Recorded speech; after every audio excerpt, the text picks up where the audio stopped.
dividir com os irmãos este salmo aqui na congregação. Salmo 118. Este é um salmo muito conhecido, mas eu gostaria de falar um pouco sobre ele. Eu já tenho dito aqui algumas vezes, porque eu já preguei muitas vezes no Salmo, no livro de Salmo. Então, eu já disse aos irmãos várias vezes o que é esse livro. O livro de Salmos é um grande inário. Nós temos aqui grandes poesias, hinos em forma de poesia, que eram entoados pelo povo de Deus. E cada tipo de salmo era cantado numa determinada situação. Por essa razão, nós temos os salmos divididos em categorias. Nós temos os salmos que são cânticos de peregrinação, cânticos entoados enquanto o povo caminhava em direção à cidade santa para adorar a Deus. Nós temos os chamados salmos imprecatórios, que são salmos que evocam a justiça, o juízo, o julgamento de Deus sobre os ímpios e sobre os opositores. Nós temos os chamados salmos de ação de graças e nós temos os salmos de louvor e adoração a Deus. O salmo de número 118, ele se enquadra nesta categoria, no salmo de ação de graças, mas também no salmo de louvor e adoração a Deus. E existe uma outra particularidade, é que este salmo, quando entoado, ele era entoado em conjunto com outros salmos. Salmo 113, 114, 115, 116 e 117. Esses salmos todos, esses 5, eram entoados durante a caminhada rumo à Terra Santa e diante do templo, quando eles chegavam na Terra Santa. Vejam que é fácil a gente entender isso, uma vez que estes salmos, todos eles, desde o 113, nos convidam ao louvor e adoração. O Salmo 113, por exemplo, ele diz que Deus é digno de louvor. Ele já começa dizendo, aleluia, louvai, servos do Senhor, louvai o nome do Eterno. Bendito seja o nome do Senhor, desde agora e para sempre. Desde o romper da aurora até o pôr do sol, louvado seja o nome do Eterno. Excelso é o Senhor acima de todas as nações, a sua glória acima dos céus. O Salmo 114, ele enaltece alguns dos milagres que Deus operou no processo do Êxodo. O Salmo 115 é um convite ao louvor a Deus, como sendo Ele, Deus, o único verdadeiro. Não a nós, Senhor, nenhuma glória, mas sim ao Teu nome por Teu amor e fidelidade. Por que questionam as nações onde está o seu Deus? Nosso Deus está nos céus, tudo o que deseja, Ele tem poder de realizar. Os ídolos deles são prata e ouro, obras de mãos humanas. Têm boca, mas não são capazes de falar. Olhos, mas não podem ver. Têm ouvidos, mas não conseguem ouvir. Nariz, mas não possuem olfato. Suas mãos não apalpam, seus pés não caminham. Som nenhum emite sua garganta. Sejam como eles quem os fabrica e todos os que neles depositam sua confiança. Confiai no Senhor, ó Israel. Ele é o seu auxílio e o seu escudo. Confiai no Senhor, ó casa de Arão. Ele é o teu socorro e tua proteção. Vós que temeis o Senhor, confiai no Senhor. Ele é seu amparo e segurança. Salmo 116 fala sobre as ações de graças que devemos dar a Deus por sua libertação. Eu amo o Senhor porque Ele ouve a minha voz e as minhas orações. Versículo 2, porque se inclinou para mim o seu ouvido e, portanto, enquanto eu viver, o invocarei. Os laços da morte me envolveram e, surpreendido pelas tribulações do inferno, encontrava-me em profunda angústia e tristeza. E invoquei o nome do Senhor. Ó Senhor, liberta-me. O Senhor é benevolente e justo, nosso Deus é misericordioso. Versículo 8, visto que me livraste da morte, Das lágrimas meus olhos e meus pés da queda, andarei na presença do Senhor, na terra dos viventes. Salmo 119, 117 é um convite para que todas as nações façam isso. Adorem a Deus. Nações todas, louvai o Senhor. Povos todos, glorificai-o.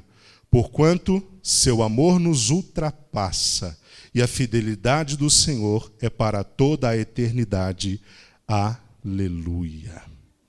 Salmo 118, que é onde nós estamos agora, é um salmo de convite e também de adoração a Deus. E nós temos neste salmo um convite geral para que todos o adorem, para que todos o louvem. E a razão está no verso 1. Louvai ao Senhor, porque Ele é bom, porque o seu amor permanece para sempre. Esses são os motivos pelos quais todos nós aqui nesta noite, bem como Israel naquele tempo, foi convidado. O motivo é a bondade de Deus e o seu amor que dura para sempre. Nesta noite nós estamos aqui para celebrar a bondade de Deus e o seu amor. Deus é bom e Deus é amor, e o seu amor dura para sempre. Nesta noite nós temos razões para saltar na presença desse Deus, considerando a forma como Ele tem apresentado a nós a sua bondade e o seu amor. E a grande notícia é que este amor, ele dura, ele permanece, ele subsiste para todo sempre. Eu já disse aos irmãos aqui algumas vezes, Deus não nos ama por causa de nós. Deus nos ama apesar de nós. Deus nos ama não porque somos bons, generosos, honestos, parceiros, companheiros, altruístas. Deus nos ama apesar de sermos pecadores, apesar de sermos desobedientes muitas vezes, apesar de sermos transgressores. Deus escolheu nos amar e, portanto, Ele nos ama. E eu digo algo nesta noite que é para a nossa alegria. Não há nada que a gente possa fazer, seja para aumentar o grau desse amor, seja para diminuir o grau desse amor. Deus nos ama integralmente com tudo que Ele é e sempre no mesmo nível. Nada vai diminuir ou aumentar o amor que Deus destina a nós. Ele é bom, o seu amor é o mesmo e ele dura para todo sempre.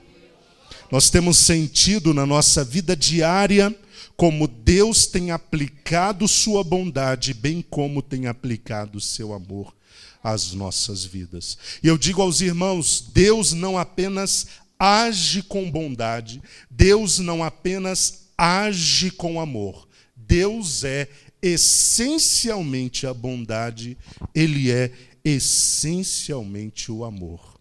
Existe uma frase muito importante que serve de argumento para isso que eu acabei de dizer. Deus é tudo o que Ele faz. Deus é tudo o que Ele oferece. Isso significa dizer que Deus não apenas age com bondade, Ele é a própria bondade. Ele não apenas age com amor, Ele é o próprio amor. O apóstolo João diz, Deus é amor. Ele não diz, Deus apenas ama ou apenas age com amor. Ele diz, Deus é amor. Considerando que Deus é bom, que Deus ama para sempre, nós devemos nesta noite louvar o seu nome, celebrar o seu nome, glorificar o seu nome, porque o que seria de nós se Deus não fosse bom e se o seu amor não durasse para sempre? Versículo 2, a partir do verso 2, todos indistintamente são convidados a fazer isso, a louvar a Deus e a glorificá-los. Versículo 2, primeiro, Israel, a nação eleita, o povo chamado por Deus dentre os povos. Israel é convidado para fazer isso. Diga a Israel, seu amor é para sempre. Em segundo lugar, os levitas e sacerdotes, a casa de Arão é convidada a isso. Declara a casa de Arão, seu amor é para sempre. Em terceiro lugar, aqueles que estão fora da casa de Israel e não são da casa de Arão, ou seja, não faz parte do povo de Israel, bem como não faz parte da liderança religiosa de Israel. Todos os que o temem e que estão fora desses limites, proclamem todos os que o temem, o Senhor, proclamem todos os que temem o Senhor, seu amor é para sempre. Então vejam, Israel, diga seu amor é para sempre. Povo de Deus, igreja de Jesus Cristo, diga seu amor é para sempre. Casa de Arão, liderança eclesiástica, liderança religiosa desse povo, diga o seu amor é para sempre. Mas extrapolando esses limites, todos aqueles que de algum modo temem a Deus, proclamem isso, o seu amor dura para sempre. Agora é interessante que a partir do verso 4, a partir do verso 5, melhor dizendo, o salmista se preocupa em trazer um detalhamento de como essa bondade e esse amor duradouro se manifestam. A partir do verso 5, o autor se preocupa a provar a mostrar, melhor dizendo, como o amor e a bondade de Deus estão sendo expressos no dia a dia. Vejam o versículo 5. Deus está demonstrando a sua bondade, o seu amor, quando nos responde em meio às tribulações. Verso 5 diz, em meio à tribulação. Em meio a quê, meus irmãos? A tribulação. O que seria a tribulação? É aquela situação de pressão. Já expliquei muitas vezes, repito. A palavra tribulação no grego traz a imagem do pisar das uvas. São aquelas pessoas que pisavam nas uvas, extraindo o caldo com base na pressão que faziam com os pés. Tribulação tem esse conceito. São situações da nossa vida onde nós estamos nos sentindo pisados, esmagados, pressionados. É desse tipo de circunstância que estamos falando. O salmista diz, em meio à tribulação, invoquei o Senhor e o Senhor me respondeu, pondo-me a salvo. Versículo 21, eu te exalto porque me respondeste e foste minha salvação. Então nós temos a bondade e o amor de Deus sendo manifestos nas respostas, nas intervenções que Ele traz quando estamos sendo atribulados. Nós vemos também a bondade e o amor de Deus sendo expressos quando Ele nos protege e Ele nos ajuda. Verso 6, o Senhor está comigo. Olha a segurança com que o salmista diz isso. O Senhor está comigo, nada temerei. O que me podem fazer os homens? Verso 7, o Senhor está comigo. Vejam essa reafirmação. Ele é o meu ajudador. Verei a derrota dos meus adversários. Tudo parte desta segurança. O Senhor está comigo, eu não vou temer o que os homens possam fazer. Nada temerei. O Senhor está comigo, Ele é o meu ajudador. Considerando esta verdade, verei a derrota dos meus adversários. Como Deus expressa a sua bondade e o seu amor quando Ele nos ajuda, quando Ele nos protege, quando Ele nos auxilia diante dos adversários. Como Deus expressa a sua bondade e o seu amor nesse salmo, versículo 10 a 14, versículo 8 e 9, quando Ele se permite ser nosso refúgio, quando Ele permite que nós nos refugiemos nele. Verso 8 e 9, melhor é refugiar-se junto ao Senhor do que depositar qualquer confiança na humanidade. Melhor é buscar refúgio no Senhor do que confiar nos príncipes. Meus irmãos, Deus só pode ser o nosso refúgio porque Ele se colocou disponível para ser este refúgio. Nós jamais poderíamos nos refugiar em Deus se Ele não se permitisse ser refugiado. Se nós não pudéssemos, se Ele não permitisse, nós jamais poderíamos nos refugiar nele. Quando estamos com medo, atribulados, cercados, é em Deus que nós nos refugiamos, porque Ele é o nosso esconderijo. O Salmo 91 diz: aquele que habita no esconderijo do Altíssimo, à sombra do Onipotente descansará. Então, Deus é o nosso refúgio. O fato de Deus permitir que nós nos refugiemos nele é sinal de sua bondade e é sinal do seu amor que dura para sempre. Nós podemos louvar a Deus por sua bondade e por seu amor, porque Deus manifesta-os também através da força que Ele tem. Verso 10 ao 14, vejam o que diz esse salmo. Melhor, através da força que Ele nos dá. Nós vemos a bondade e o amor de Deus através da força que Ele nos dá. Verso 10 a 14. Todas as nações se uniram contra mim, mas no nome do Eterno ou do Senhor as rechacei. Cercaram-me por todos os lados, mas em o nome do Senhor eu as derrotei. Cercaram-me como enxame de abelhas, mas logo se extinguiram como espinheiros secos em chamas. Em nome do Senhor eu as venci. Com violência me empurraram para me fazer cair, contudo o Eterno me amparou. O Senhor é a minha força e o meu cântico, Ele é a minha salvação. Nós temos que louvar a bondade e o amor de Deus porque eles estão sendo expressos na força que Ele nos dá para vencer os adversários que nos cercam. Quantas vezes Israel se viu cercado pelos adversários?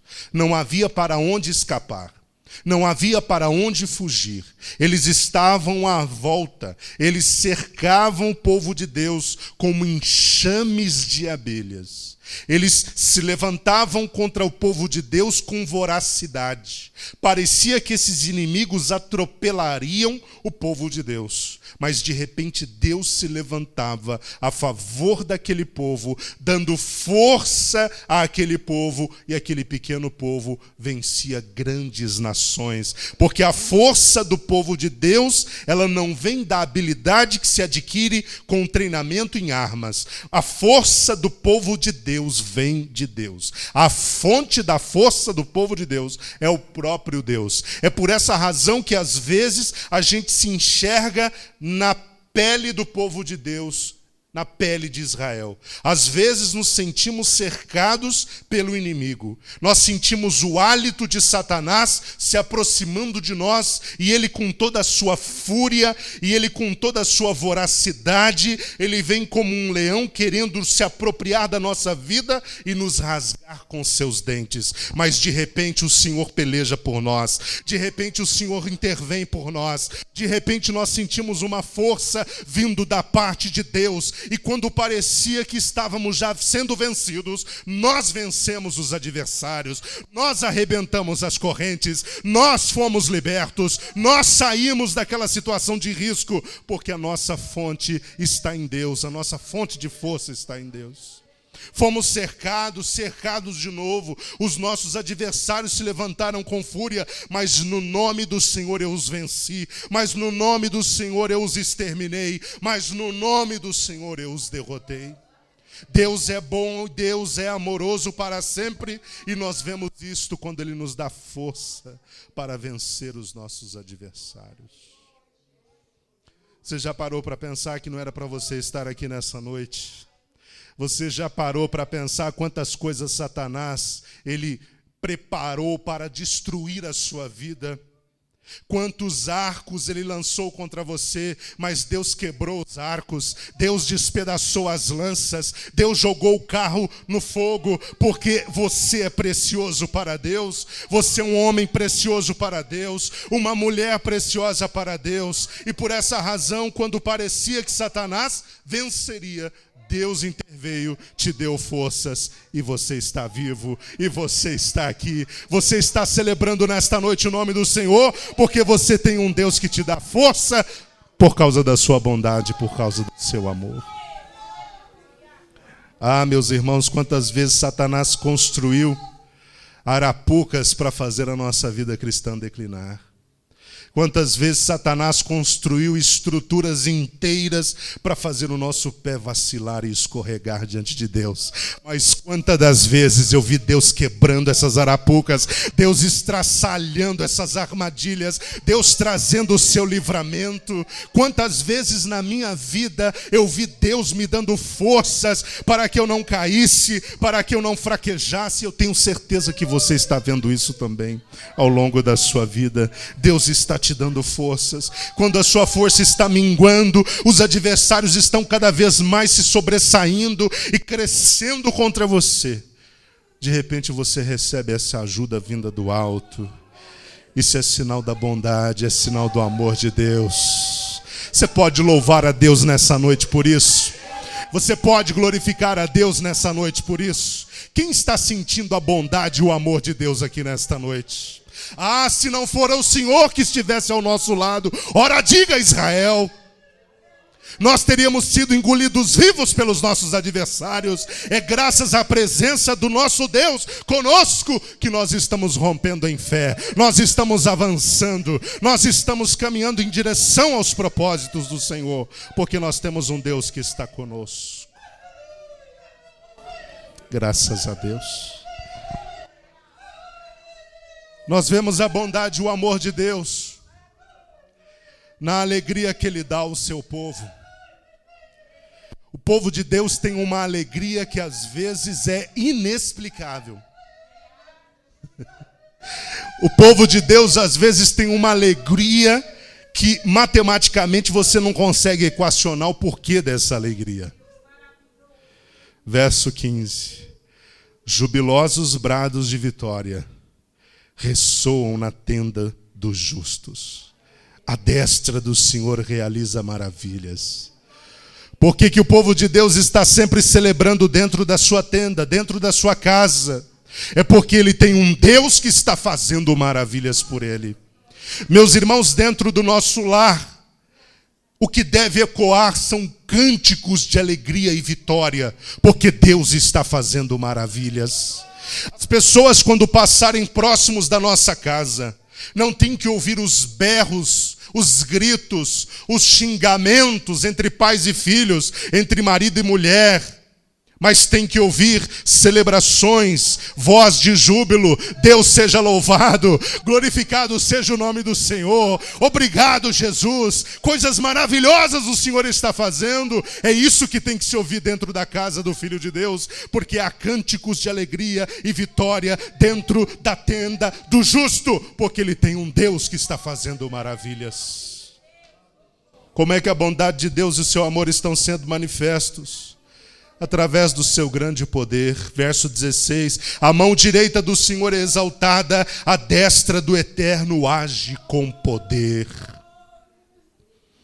A mão do Eterno age com poder a favor do povo de Deus, porque Deus é bom para com esse povo, porque Deus ama esse povo. Como é que a gente vê a bondade e o amor de Deus? Até mesmo através dos seus castigos. Por seu castigo carregado de misericórdia, capaz de não apenas nos disciplinar, mas também promover restauração. Nós já falamos no estudo da carta aos Hebreus que nós temos um Deus que estabeleceu uma relação de paternidade conosco. Ele voluntariamente se colocou na condição de pai, nos adotando como filhos. Sendo ele pai, ele age conosco como um pai, porque nos entende como filhos. E às vezes Deus vai nos castigar, Ele vai nos açoitar, Ele vai nos punir. Mas o propósito de Deus, quando faz isso, não é nos matar, não é nos mandar para o inferno, não é nos colocar definitivamente no estado de condenação, mas quando Deus nos pune, nos castiga, Ele o faz com misericórdia, no intuito de promover a nossa restauração, o nosso crescimento, na expectativa de nos trazer de volta. Veja o que diz o versículo 18, 19 e 20. O Senhor severamente me castigou. Quer que eu traduza isso? O Senhor me castigou sem dó, mas não me entregou à morte. Quem pode louvar a Deus? Meu Deus, até quando Ele castiga severamente, não nos entrega para a morte. Abre-me as portas da justiça, pois desejo entrar para dar graças ao Senhor. Sabe quem está falando isso? Aquele que por Deus foi castigado severamente. Mas a disciplina de Deus, quando encarada corretamente, não te leva para longe da igreja, não te leva para longe de Deus. Pelo contrário, te levanta da situação de morte, te levanta da situação de pecado, te levanta da iniquidade, te levanta da transgressão e te faz voltar de volta para a porta do templo, com a vontade de entrar para dentro para oferecer a Deus ações de graça.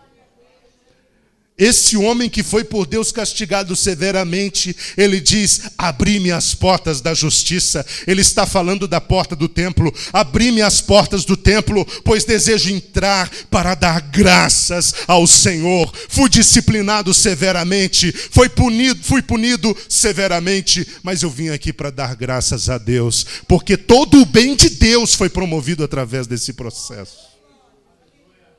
Esta é a porta do eterno, pela qual entrarão justos. Deus demonstra o seu amor e a sua bondade, tendo provido para a humanidade uma pedra que os edificadores rejeitaram. E essa pedra é Jesus Cristo. A pedra que os construtores rejeitaram tornou-se pedra angular, pois assim determinou o Eterno. Maravilhoso, isso é para nós. O pecado trouxe toda a desgraça que nós conhecemos, mas Deus demonstrou sua bondade e seu amor, que é para sempre, enviando a nós esta pedra angular sobre a qual a igreja é edificada.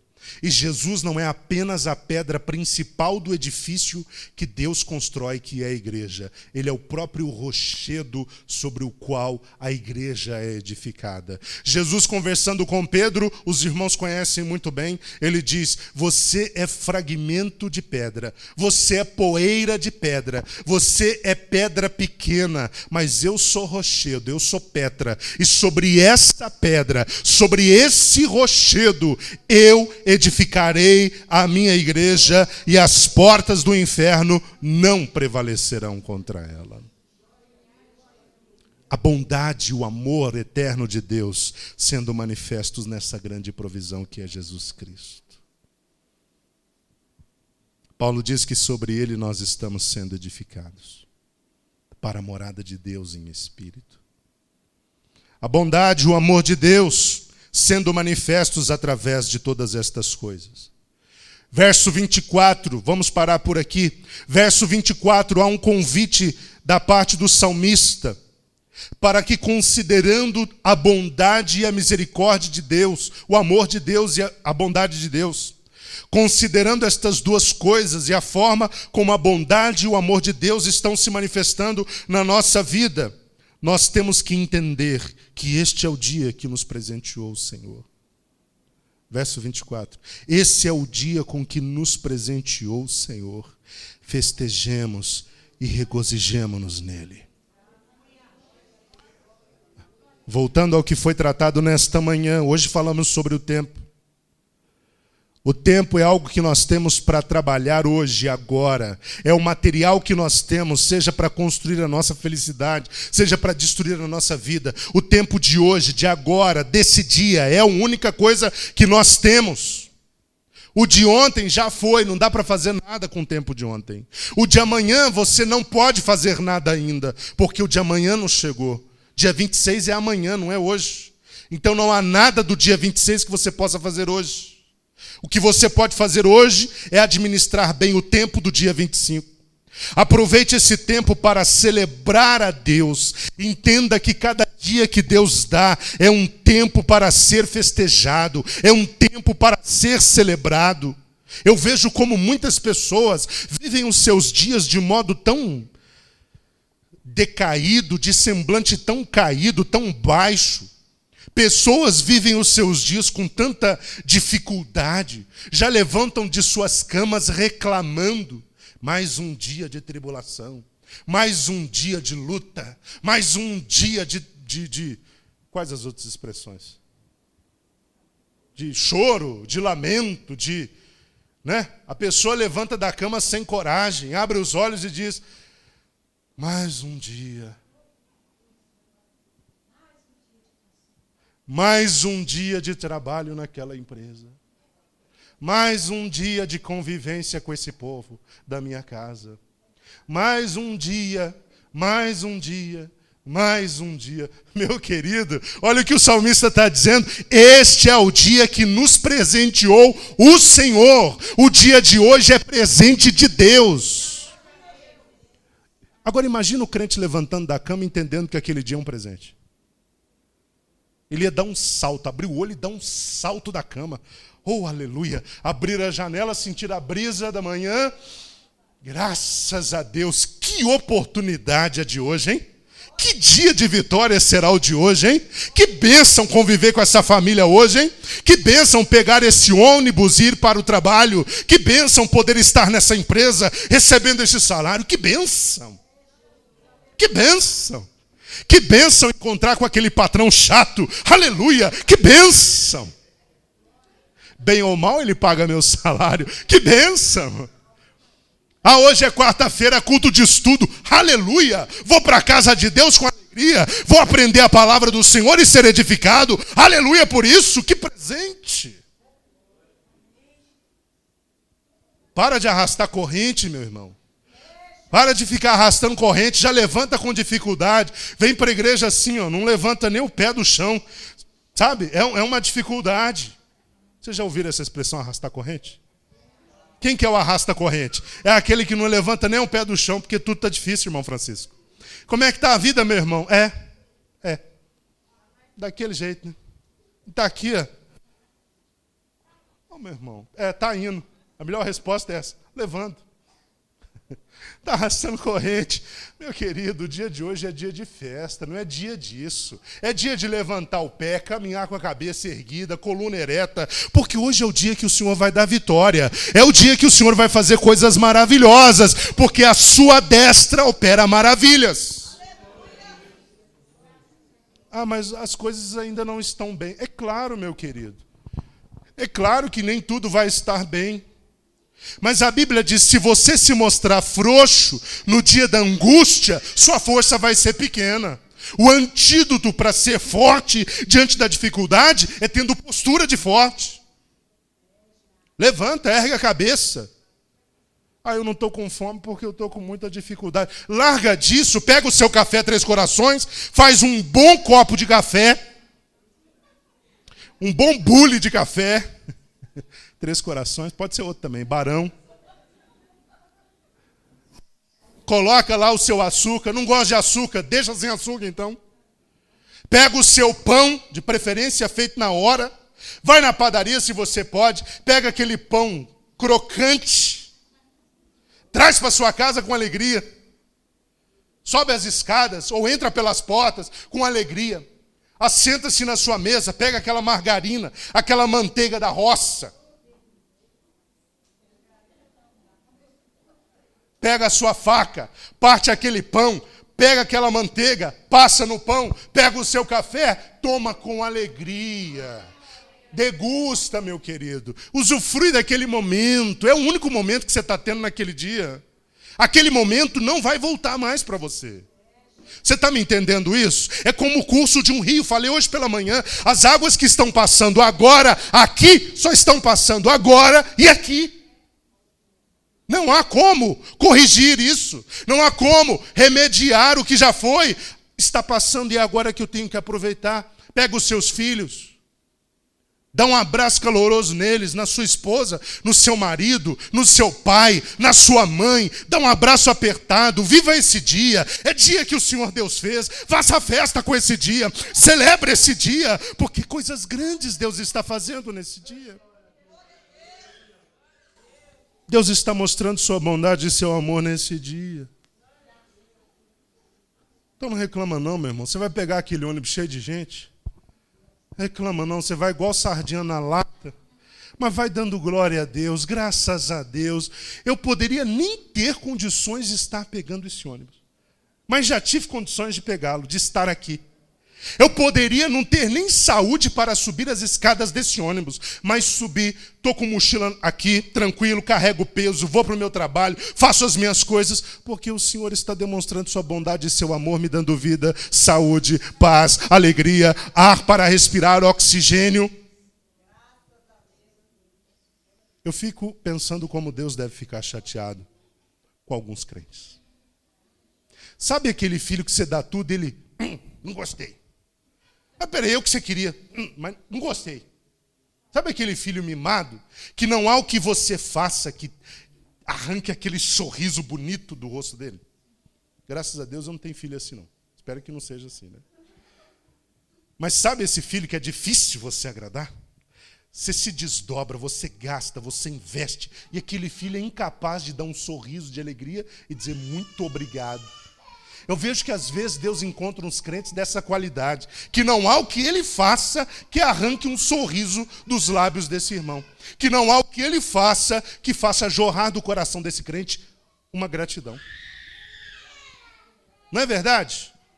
Tem crente que você não tem como satisfazer esse crente.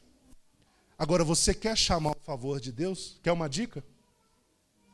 Ninguém quer, mas eu vou dar a si mesmo. Quer atrair o favor de Deus? Demonstre gratidão. Diga para esse irmão que está ao seu lado, demonstre gratidão. Você como pai, quando você favorece o seu filho e ele não se mostra grato, você tendencialmente começa a achar que não vale a pena se esforçar tanto por ele, para presenteá-lo. Ah, esse menino não gosta de nada, não vou dar nada também. Agora, quando o seu filho é grato, pelo pequeno que ele recebe, ele sai dando saltos de alegria. Graças a Deus, muito obrigado, papai, muito obrigado, mamãe. Você se sente estimulado a fazer o quê, querido? Você se sente estimulado a quê? A fazer muito mais, porque o que paga o seu trabalho, o seu esforço e o seu dinheiro é a alegria e a gratidão do seu filho pelo que você está fazendo. Sabe como é que se atrai o favor de Deus? Sendo grato. Oh, papai do céu, obrigado por esse pão com manteiga, que bênção. Obrigado por esse copo de água, que bênção. Obrigado por essa família que eu tenho, que bênção. Obrigado por esse salário mínimo, que bênção. Obrigado por essa aposentadoria, que bênção. Comece a agradecer pelas coisas, porque você vai rasgar o coração do Pai e Ele vai te abençoar muito mais do que já vem abençoando. Porque o nosso Pai tem alegria em abençoar gente grata. Jesus curou 10 leprosos. Quantos? Quantos voltaram para dizer muito obrigado? E você viu como Jesus falou desse assunto? Não dá a ideia de que Jesus estava chateado com isso? Seja grato ao Senhor. Ele é bom. Ele é muito bom. O seu amor dura para sempre. Eu estou citando alguns exemplos, mas o amor e a bondade de Deus são expressos de N formas.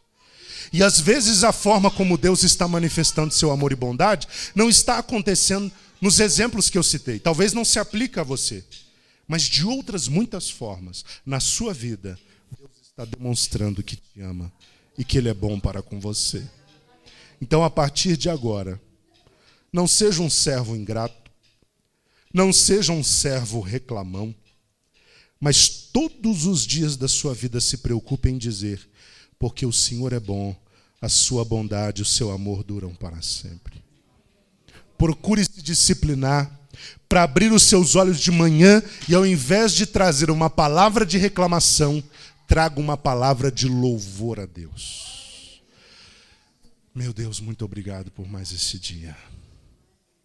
Que oportunidade. Obrigado por essa noite. 8h10 do dia 25, que bênção. Obrigado, Jesus. Quanto se propõe a fazer isso a partir de agora?